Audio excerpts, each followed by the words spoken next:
but they have a biblical foundation for what they're doing. So we're not going to give up marketplace preparation for a biblical foundation. We're going to make you better marketplace prepared because you do have a biblical foundation for what you're about to take on in life, because the tests of life come to all of us. Nobody's exempt. They all come. And if you don't have that grounding, you're not going to be able to stand up when it comes.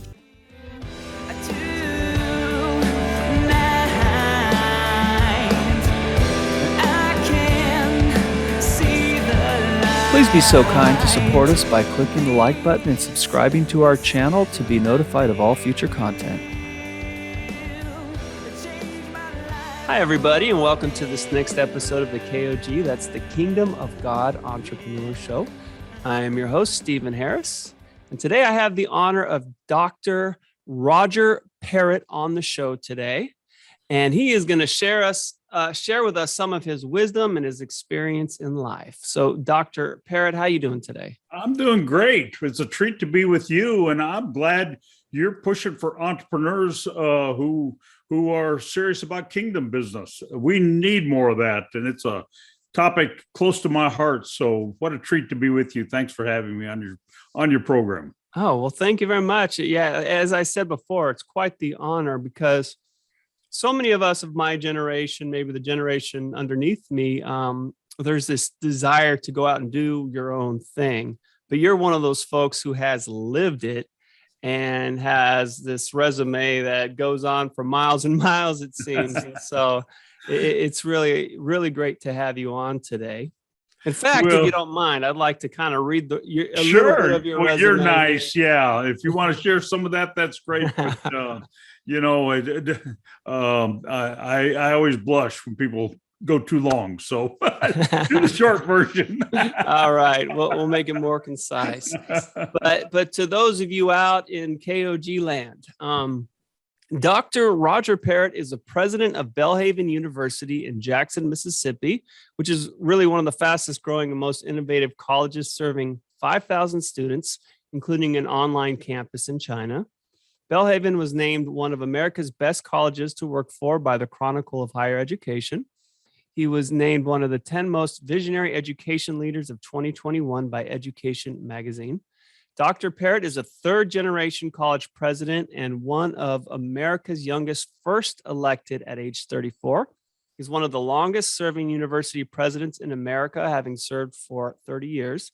Dr. Parrott has been a sought-after consultant to over 100 different ministries and has experience serving on boards of international, national, and local ministries and nonprofits, as well as a higher education leadership organization.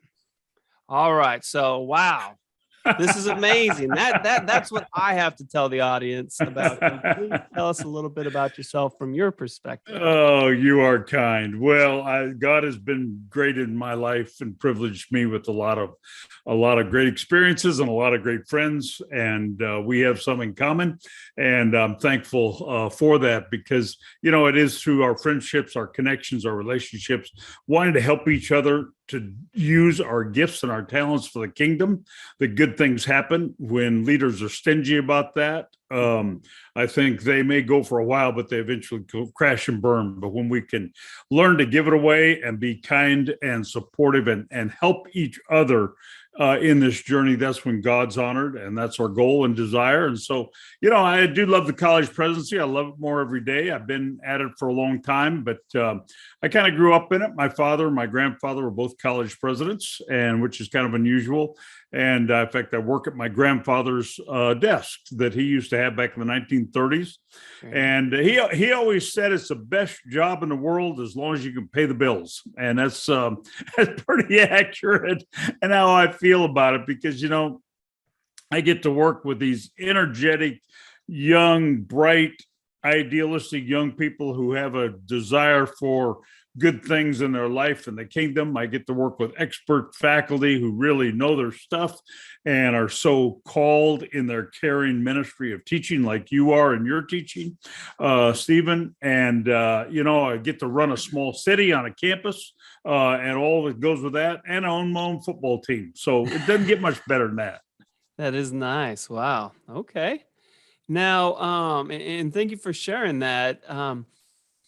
before we started recording this, you were sharing a little bit about some other projects you have going on, like a book is about to be released, and there's some other very impressive things going on. If you don't mind mentioning those. Yeah, well, there's several things we may want to talk on about that would be of interest to entrepreneurs who are listening. One is that we run Belhaven very much more like a entrepreneurial organization than a traditional university, and that gives us opportunities to do things that very few other universities can do. And I can talk about some of those if you're interested.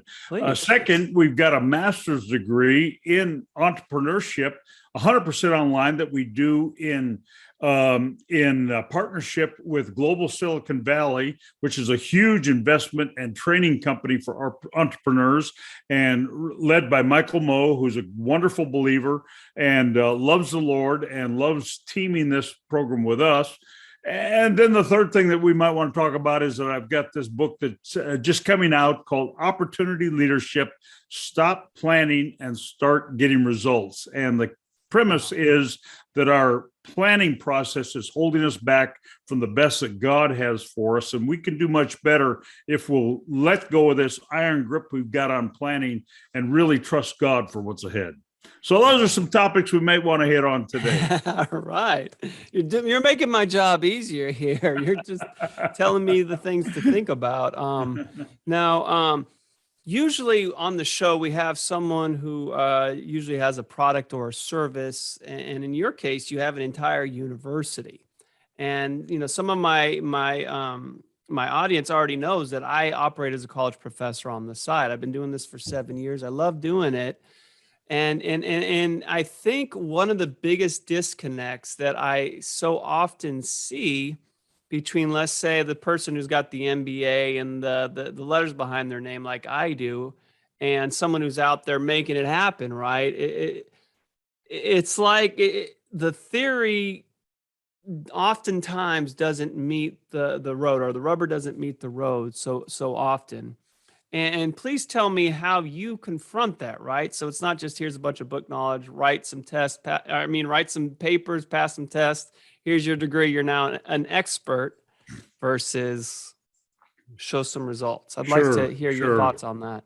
Yeah, the good part is that I think as the market has demanded, that colleges have gotten much more serious about practical education. So it used to be in the old days that schools would brag that they were a liberal arts school, and you still get some of that. Well, we're a liberal arts school. Well, what it means to be a liberal arts school is you don't really have majors in any career-focused type of things. So if you want to go into business and you go to a pure liberal arts school, you might major in economics, but you wouldn't learn how to actually run a business. I think a lot of us in higher education realize that's not our calling and not our purpose. Yes, we want students to be well-rounded in their understanding, but we want them to be prepared for success in career. So like at Belhaven, we begin career preparation in their freshman year, first semester. And we do that by testing them to understand what their gifting is and help them build on those gifts for success in college and in life. And, it's a different approach to education.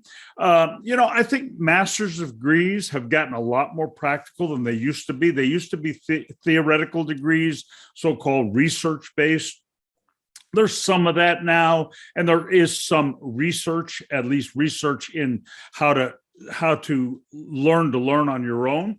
But the kind of pure research that used to be in a master's degree is now at a doctoral level program.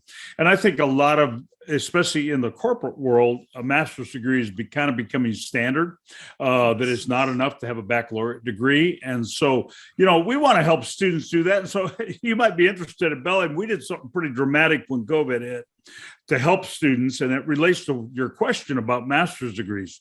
And that was, I got worried about these students coming with the masks on and keeping distance and all the stuff we had to do. And of course, it's gotten a little better in the testing, but we're still having to do a lot of that and be awfully cautious. But we got worried about kind of their outlook and their mental health, but more than their mental health, kind of their it's easy to look at the immediate problem and not see what the future holds. And I want students to look up about the future. And so we offered to all of our traditional students who are come to the residential program. Now we've got a big online program as well, but to the residential program, all those who come and are part of that program, we offered them a free master's after they graduate. And they could take any one of our 22 online master's degrees for free if they do their undergraduate traditional degree with us. And we're offering that for the students who are coming this fall as well. So, it's a wonderful value. It's worth $15,000 to $25,000 for them to come, and it gets them into a master's degree. And I was talking to a prospective student the other day. She wants to be pre-med. And I said, well, you're going on to medical school. Yeah. I said, well, why don't you do a master's of leadership after that? And it'll really enhance your building of your practice, or if you go into medical education or whatever it might be, but really to provide entrepreneurial type of solutions to complex problems is what Belhaven loves to do. And that was one of the things we did that really helped students during this time. And the nice thing about that offer we did for them is they could do it anytime. So whether they do it right after they graduate or they do it 20 years later, we don't care. It's a lifetime offer. Okay, well, that's huge. I've never heard of that. I've definitely heard of there being, let's say, a discount if you do your undergraduate and come back. Maybe it's half price, but I've never heard of a come for free. We thought a lot of other schools would copy us, and not one school in the country has copied us. And it's interesting, and that's, I think, different because of our entrepreneurial spirit, and most of higher education is not that way. Another one we did, which really has worked out great, is that we do, as you said in your introduction, we've got a big program in the arts, and we are the top Christian school in the arts for music, theater, visual art, and dance, film, creative writing. One of our famous graduates is Angie Thomas, who wrote The Hate You Give and been made into, I think every one of her books has been made into a movie at this point. But, I got worried about students in the arts because they love the arts, and mom and dad are at home saying, yeah, but what are you really going to do? And I want to act, I want to sing, I want to dance, or whatever, and so I thought, how can we help those students, and how can we help their parents have confidence that they can actually get a job? And our research shows over 90% of our students in the arts graduates are working in the arts, so they're not having trouble getting jobs. Huge. But we want to help them further. So what we did is we provided if they will do a double major, and that double major pushes them into their fifth year of education, they can take that fifth year tuition free. And that allows students to put two majors together. We've got a dancer who's dancing biology. Maybe it's business and communications. We decided to do it for all students, not just art students. So all of our campus, if they come as freshmen, again, to the traditional campus, and stay and graduate, if they go into that fifth year because of a double major, they can go for free that fifth year. So what that does for our students is it allows them to have a double major for the price of 4 years. It allows them to have a free master's. And again, nobody in the country's copied us. So we're the only place doing this, and we love it. And our students obviously love it. Wow, that's huge. How long has that program been, the double major live? We've been doing about 4 years. And of course, the free master started just when COVID started. So we've been into that a couple of years, but we're going to do that. Students come this fall, those offers are still there. So wow, it is a fun time to be in education, and that's the thing about COVID. We've all hated COVID, and there's so many horrible things about it, but it has taught us all to be much more entrepreneurial. Those who have been that way, thought differently, acted differently, have done well during the pandemic, and those who are still wedded to their long-range plan, their business plan, they won't budge. Those are the ones who are dying. And so we just want to be innovative and creative and do something great for our students. Wow, that's phenomenal. I appreciate you sharing that, because it seems more and more that, especially me, I'm working in corporate America for my 9 to 5, and having that MBA does work well in my favor as far as, my position and stuff like that. And when it has come to promotional opportunities, that does underscore my, abilities to move forward and actually fulfill those duties. Right. But like you're saying, so many people nowadays, they just have bachelor's degrees, and it just seems there's this competition more and more. So you guys at your school are basically saying, just stick around. We're going to take care of you and make sure you're more competitive in the market. Yeah. I mean, think of the contrast. You could have somebody who graduates with an undergraduate business degree and goes out in business. Or you could have somebody at Belhaven who does a business degree with a double major in communications or STEM, which would be a great double major for business, and then does a master's in leadership or an MBA or an entrepreneurial MBA or a teaching degree, takes those credentials against the person who just did an undergraduate degree. I mean, it's kind of a slam dunk for a career path. And to me, that's really fun to do for students, because I love to see them succeed. I love to see their dreams come true. And this generation doesn't want to be confined just to one thing. They want that broader platform. They want to do a lot of different things. And that, I think people don't understand. If you did an undergraduate business degree, you don't have to do a master's in the same thing or the other way around. Those days are changed, and you can really broaden yourself by that. And to do that in a way that's smart financially and doesn't create a lot of debt. You and I were talking before the program about college debt, and most of the college debt comes from two sources. It comes from for-profit institutions who don't care if students graduate, so they run up a lot of debt. They never actually get a degree and they can't pay it back. Those are the ones you hear about. I guess it's really three sources. The second is that the huge debts you hear about are often professional degrees, medical school, law school, pharmacy school. Those are very, very expensive degrees. And yes, people can run up a couple $100,000 in debt doing that. And the third arena is in most of the borrowing is in master's degrees. I mean, my students are graduating with probably $25,000 worth of debt for a 4-year degree. And I can actually, I show them, I wrote a paper because I got so tired of people not understanding the questions about college. And I wrote a paper called The Real Cost of College. And if you go to our website, you can find it. It's not hard to find. It's 17 pages, and it tells you why if you're going to go to community college, why that may or may not be the right thing, how to manage debt, whether or not debt's the right thing. But one of the things I show in that paper is that for a lot of students think, well, I'll go to a state university and that's going to be cheaper. I can show them why they will save $60,000 by coming to Belhaven over a state university. When you put in the additional time you're going to be in school, because the average time at a state university to graduate is 5.5 to 6 years. So you're going to pay tuition for that additional time. You're going to be out of that workforce for 18 months more than those who come to Belhaven. The free masters, the double major, et cetera, et cetera. You put that package together. Yeah, you're going to pay a little bit more in tuition with us, but over the scope of your education, you're going to save $60,000. That's a lot of money. And people don't understand that because they're looking at sticker prices or they're reading stories in the paper about debt's high. And so they're running away from it without really getting answers to the real questions. Yeah. Wow. That's a very compelling argument you're making there. Because, it would be fun to go to all those SEC football games at Ole Miss or Mississippi State, right? But well, as I tell students, you can save so much money from us, you can afford a lot better tickets in the student section.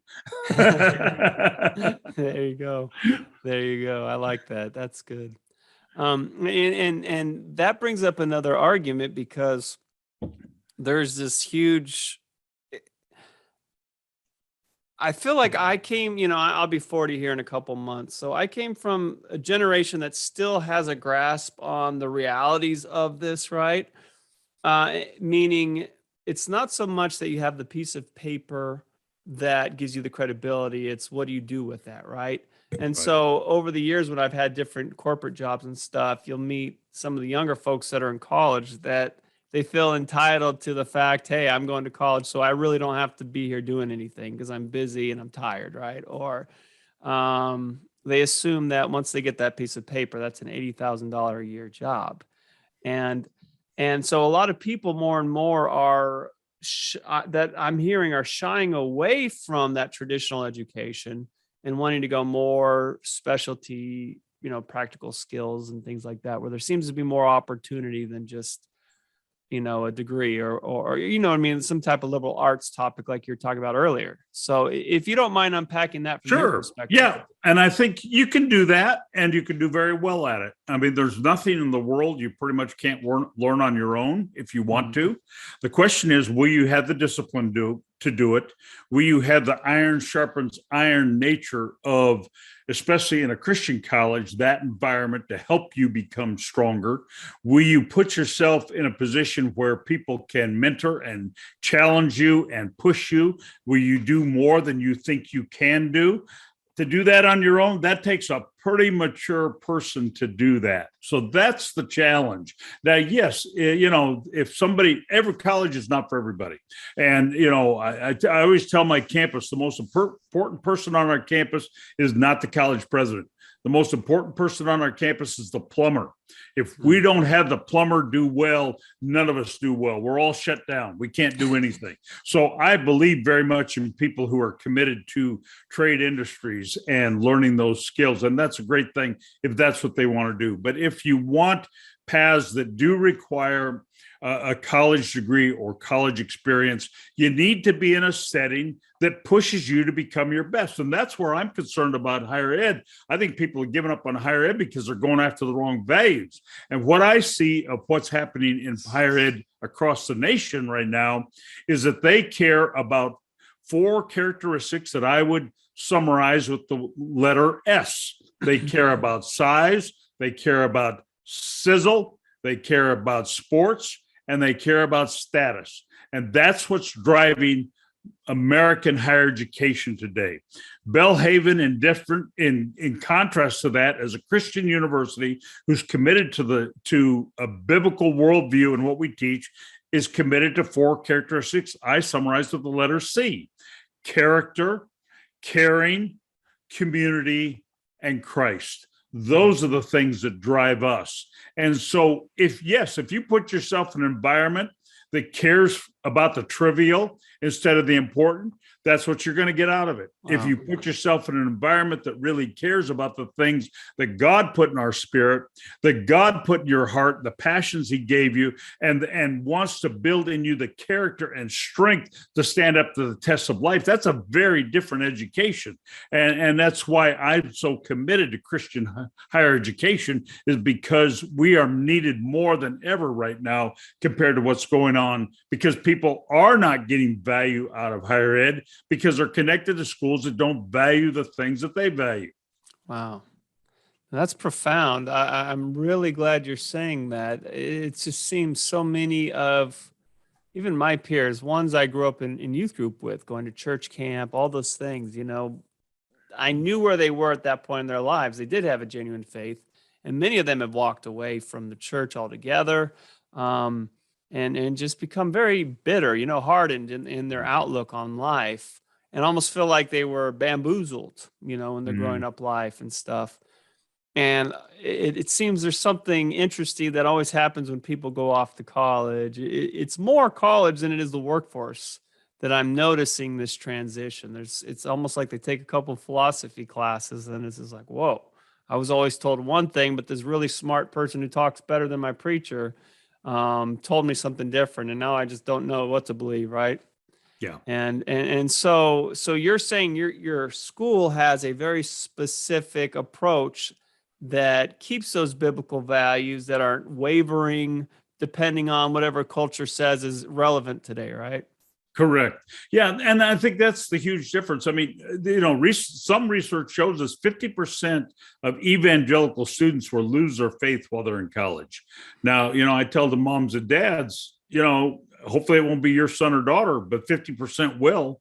And so I can't Wow. guarantee they're going to be strong in their faith.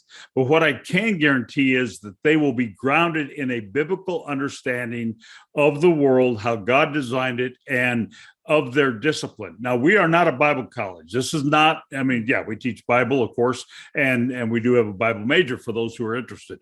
But we are serious about preparing people for the workplace. So when we're taking business, we're serious about business principles, and we're going to teach the best of the best.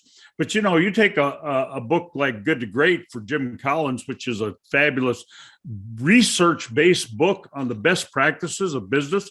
Those are all biblical principles if you just attach scriptures to them. They really are. That's what Jim found in that study. We in our dance program goes to what's equivalent to the kind of the Final Four for collegiate dance every 2 or 3 years. At the Kennedy Center, we work with the best of the best. We put dancers into the top companies around the country, but they have a biblical foundation for what they're doing. So we're not going to give up marketplace preparation for a biblical foundation. We're going to make you better marketplace prepared because you do have a biblical foundation for what you're about to take on in life, because the tests of life come to all of us. Nobody's exempt. They all come. And if you don't have that grounding, you're not going to be able to stand up when it comes.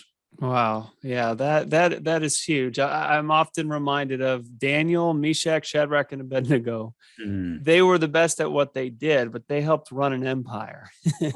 Right. They weren't just your normal preacher boys or whatever. They had that strong faith and foundation, but they went out and changed an empire, literally. Absolutely. And it sounds like that.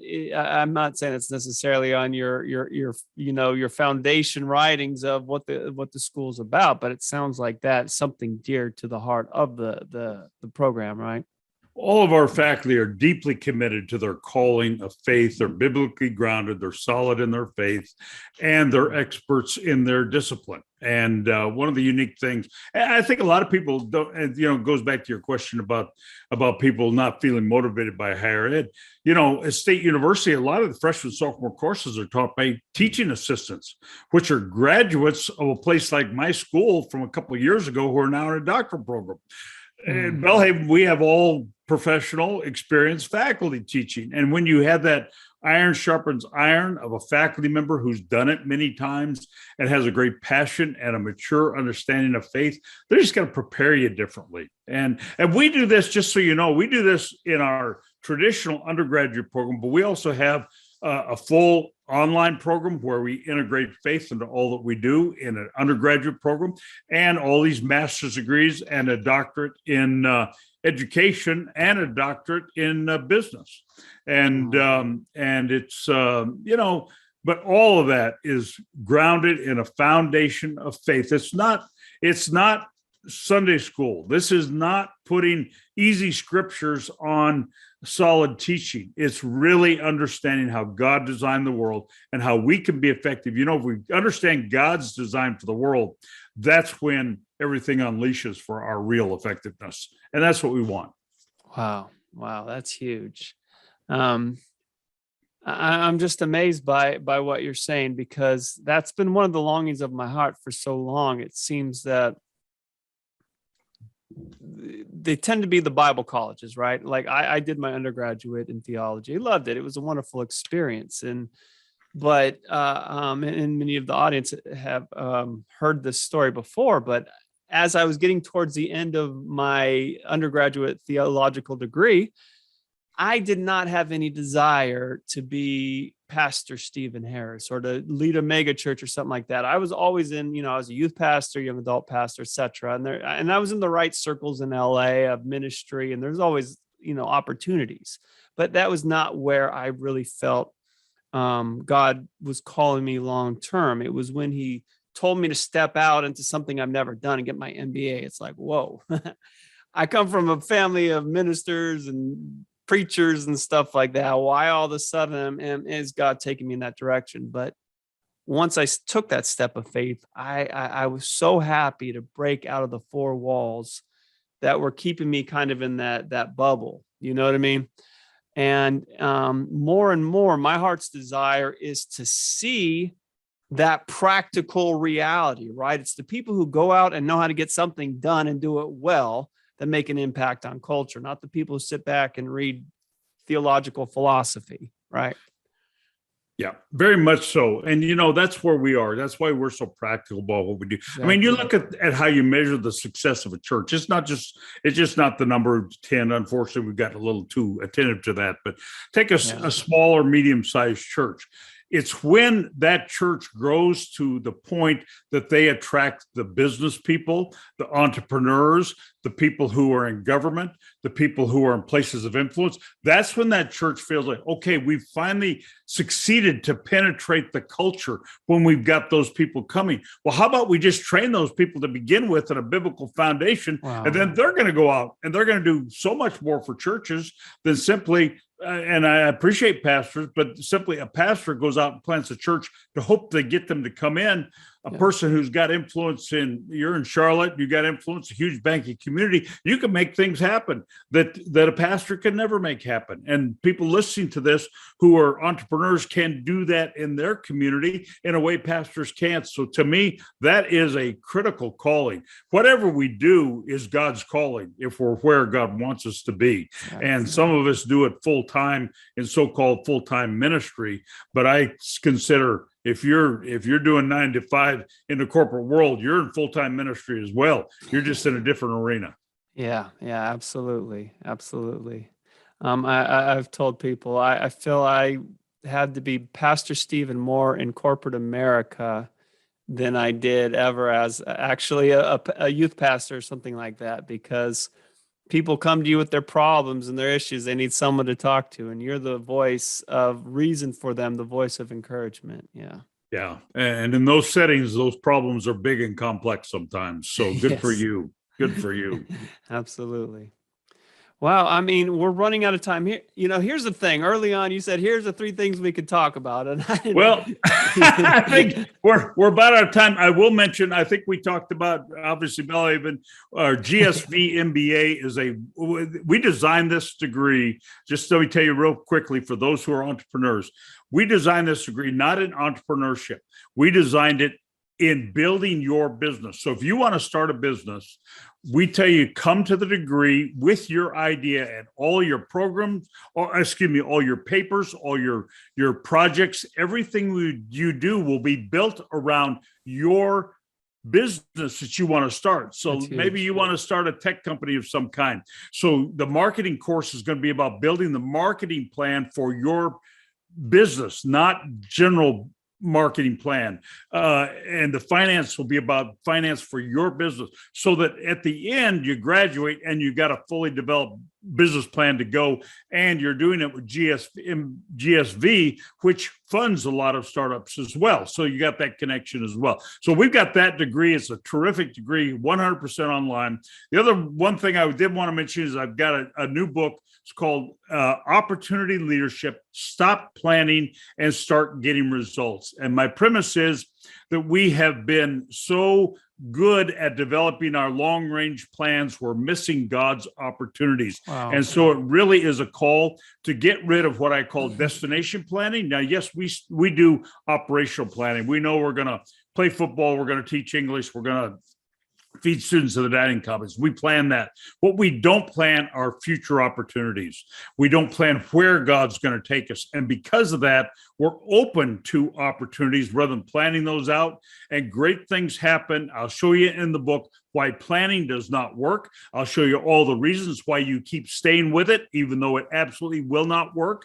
And I'll show you how to create a different culture to create an opportunity leadership culture. It really is a model of leadership that's very, very different from what we're currently doing. It's for Christians who are serious about their faith and to take it into really finding God's direction for their life, not simply the best plans they could come up with around conference tables. Those are pale in comparison to what God really wants to do with us if we'll let our planning get out of the way and let God work. Amen. Now that is absolutely huge. I'm sure you're familiar with Mike Rowe, the Dirty Jobs guy.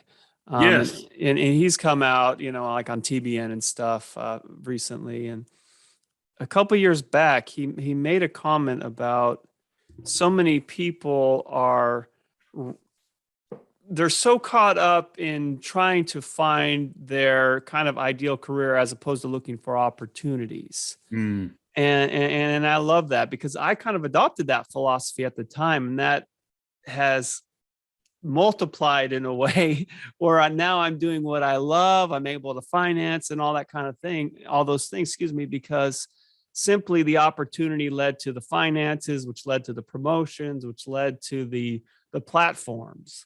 And I think that's great, because it sounds like in your book, it's a similar premise, right? Let's Very go, much so. yeah, Very let's go much where the so. rubber It meets really the is road. a total and complete trust in God for the future. I mean, I often get asked by faculty members I'm interviewing, prospective faculty members or television crew, they'll say, well, Dr. Parrott, tell us, what will Belhaven be like in 10 years? And my transparent answer is, I absolutely do not know. I don't know if we'll have more students or fewer. I don't know if we'll have different programs or the same ones.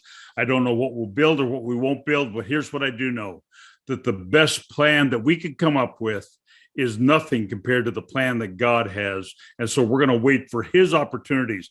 And that's what the book calls for. It's a courageous step to really capture opportunities instead of our plans. And it changes everything when you do. It's the single best decision I made in 33 years of being a university president, was to stop long-range planning. Wow. I'm very ministered to by that, more than you know, believe me. That's something I've been wrestling with. So thank you for sharing that. Well, there are reasons why we think we still have to keep planning. Yeah. I did a whole chapter in the book on that, because that's part of the problem. People who want to do this, they can't let go of it because they feel like they've got to do it. No, you don't. You really don't. There is no Belhaven plan for 2030. You can go on our website. It doesn't exist. We are trusting God only for all the opportunities ahead. And it's a great way to lead and a great way to live. Wow. Amen. Well, sir, would you do us the honor of praying for our audience today before we close out? I'd love to. Lord, you know the folks who are listening today, and somebody needed to hear a portion of this. And I pray that you'll give them the courage and the wisdom to act on it, to not just put it away for later, but to trust that you are speaking into their life to give direction and clarity. We serve a God of clarity. And so as you give us clarity, help us to have the courage to move with speed and agility and complete trust in you. And for those who are listening today, I pray that you will bless their lives as they respond to your direction. In your name we ask it. Amen. Amen. Well, Dr. Parrott, thank you so much for joining us. And I look forward to reading that book. You definitely sold me on it already. When's the release date? The release date is February the 1st. So oh, wow. Okay. It is being released, and all the royalties from it go to scholarships. So it's if I sold you, it's not for me. It's only for the kingdom. Well, that makes it even that much more special. Wow. Okay. Well, again, I look forward to reading that, and I hope that we'll be able to continue this dialogue as time goes on. I'd love it. And thanks for what you're doing, Stephen, to share this message with so many. Oh, absolutely. Absolutely. Yes. I'm very encouraged by folks like yourself coming on and just sharing their hearts and their experience. That really means a lot to me. And I know it adds wealth to the kingdom as far as the knowledge and the experience that is being, broadcast for others to glean from. So thank you, sir. Thank you. All right. And to our audience, I want to thank you for tuning into this episode of the KOG Entrepreneur Show. And as always, I want to remind you, the kingdom of God is within you always. So go and be fruitful and multiply. God bless, and we'll see you next time.